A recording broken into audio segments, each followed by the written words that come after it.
Captain Vijayakanth அவருடைய மறைவை தொடர்ந்து துபாயில் இருக்கக்கூடிய அஜித்குமார் அவர்கள் விஜயகாந்துடைய மனைவியான பிரேமலதாவை தொலைபேசி மூலமாக தொடர்பு கொண்டு நேரில் தன்னால் அஞ்சலி செலுத்த முடியாமல் போனதற்காக வருத்தத்தையும் இரங்கலையும் தெரிவித்தது மட்டுமல்லாமல் சில முக்கியமான விஷயங்களையும் சொல்லியிருக்காரு. அந்த விஷயம்தான் தற்போது சமூக ஊடகங்களில் வைரலாக பகிரப்பட்டு வருது. அஜித்குமார் அப்படி என்ன பேசியிருக்காரு அப்படின்னு தெரிஞ்சுக்கிறதுக்கு முன்னாடி மறைந்த விஜயகாந்த் அவர்களுடைய ஆன்மா சாந்தி அடையணும் அப்படின்னு நினைக்கிறவங்க இந்த வீடியோக்கு லைக் கொடுத்துட்டு தொடர்ந்து இந்த வீடியோவை பாருங்கள்.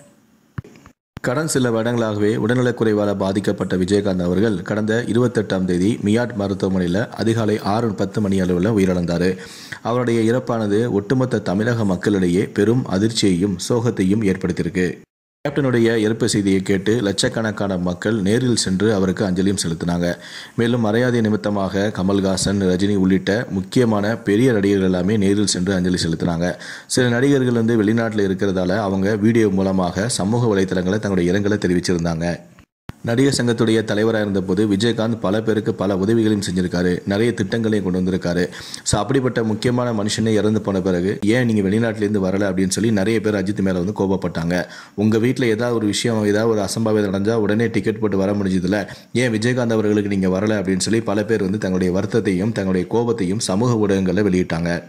மேலும் சிலர் இந்த மாதிரி பெரிய பெரிய நடிகர்கள்லாம் தங்களுடைய புத்தாண்டை கொண்டாடுறதுக்காக தான் வெளிநாட்டுக்கு போயிருக்காங்க அப்படிங்கிற மாதிரியும் நிறைய தகவலை வெளியிட்டு இருந்தாங்க. இந்த நிலையில தான் தற்போது அஜித்குமார் அவர்கள் தொலைபேசி மூலமாக பிரேமலதா அவர்களை தொடர்பு கொண்டு தன்னுடைய வருத்தத்தையும் ஆழ்ந்த இரங்கலையும் தெரிவிச்சிருக்காரு.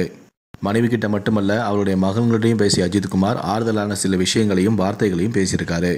விஜயகாந்துடைய இறப்பு செய்தியை கேட்டு நான் ரொம்ப அதிர்ச்சி அடைந்ததாகவும் ரொம்ப வருத்தத்தில் இருந்ததாகவும் சொல்லியிருக்காரு. நான் தமிழகம் வந்த முதல் வேலையாக நேராக உங்கள் வீட்டுக்கு உங்களை சந்திக்கிறேன் அப்படிங்கிற மாதிரி அவருக்கு ஆறுதலாக பேசியிருக்காரு. மேலும் அஜித்குமார் அவர்கள் விஜயகாந்துடைய குடும்பத்திற்கு நம்பிக்கை அளிக்கக்கூடிய வார்த்தைகளையும் உங்களுக்கு என்ன உதவினாலும் என்கிட்ட கேளுங்க அப்படிங்கிற மாதிரி நான் உங்களுக்கு ரொம்ப துணையாகவும் உறுதுணையாகவும் இருப்பேன், நன்றி விசுவாசோடு இருப்பேன் அப்படிங்கிற மாதிரி பேசியிருக்காரு. சோகத்திலிருந்த விஜயகாந்த் குடும்பத்துக்கு தன்னுடைய வருத்தத்தையும் ஆறுதலையும் தெரிவிச்சிருக்காரு. ஏனதான் அஜித்குமாரை பற்றி பலரும் பலவிதமான விமர்சனங்கள் வச்சிருந்தாலும் அவர் தன்னுடைய வேலையை சரியாக செஞ்சுட்டு வராரு. வெளிநாட்டில் இருக்கக்கூடிய மற்ற நடிகர்கள் போல சமூக வலைத்தளங்களில் இரங்கல் தெரிவிப்பதோ அல்லது வீடியோ வெளியிடுவதோ இல்லாமல் நேரடியாகவே அஜித்குமார் பிரேமலதா விஜயகாந்தை தொடர்பு கொண்டு பேசியிருக்கக்கூடிய இந்த சம்பவத்தை பற்றிய உங்களுடைய கருத்துக்களை கீழே இருக்கக்கூடிய கமெண்ட் செக்ஷனில் மறக்காமல் சொல்லுங்கள். முடிந்த அளவுக்கு இந்த வீடியோவை மற்றவங்களுக்கும் ஷேர் பண்ணுங்கள். மேலும் இது போன்ற பல வீடியோக்களை பார்க்கணும் அப்படின்னு நினச்சிங்கன்னா மறக்காமல் சேனலை சப்ஸ்கிரைப் பண்ணுங்கள். நன்றி, வணக்கம்.